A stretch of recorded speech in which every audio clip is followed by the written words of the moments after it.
સમાચારમાં આગળ વધીએ વાપી સેલવાસ નેશનલ હાઈવે તંત્રની બેદરકારી સામે આવી। કરોડોના ખર્ચે નવો રોડ બનાવાયો, પરંતુ વરસાદી પાણીના નિકાલ માટેની ડ્રેનેજની વ્યવસ્થા નથી કરી। સ્થાનિકોનું કહેવું છે કે ચોમાસામાં ભારે વરસાદ દરમિયાન રોડ પર પાણી ભરાવાથી વાહન ચાલકો અને રાહદારીઓને ભારે હાલાકીનો સામનો કરવો પડશે। સાથે પાણી ભરાઈ રહેવાના કારણે રોડને પણ નુકસાન થવાની ભીતિ વ્યક્ત કરવામાં આવી રહી છે।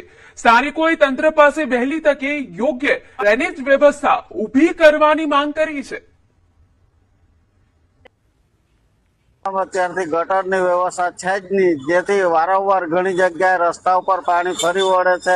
ફરિયા પાર્ક પાસે, ડુંગરી ફરિયા પાસે રસ્તા ઉપર પાણી ફરી વળે છે, જે ગટર ખરેખર બનાવવું ખૂબ જરૂરી છે, પણ ઓથોરિટીએ કેમ નહીં બનાવ્યો એ ખૂબ મોટો પ્રશ્નાર્થ છે।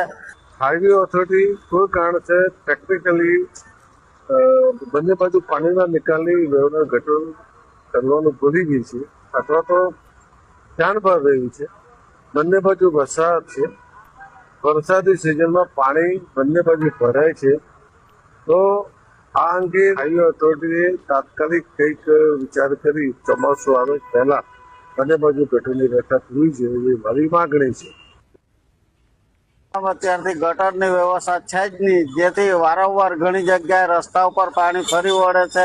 ફરિયા પાર્ક પાસે, ડુંગરી ફરિયા પાસે રસ્તા ઉપર પાણી ફરી વળે છે, જે ગટર ખરેખર બનાવવું ખૂબ જરૂરી છે, પણ ઓથોરિટીએ કેમ નહીં બનાવ્યો એ ખૂબ મોટો પ્રશ્નાર્થ છે।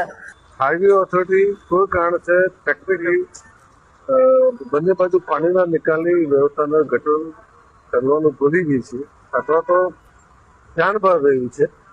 બંને બાજુ વરસાદ છે, વરસાદી સિઝનમાં પાણી બંને બાજુ ભરાય છે, તો આ અંગે હાઈવે ઓથોરિટીએ તાત્કાલિક કંઈક વિચાર કરી ચોમાસું આવે છે પહેલા બંને બાજુ ગટરની વ્યવસ્થા કરવી જોઈએ, એવી મારી માગણી છે।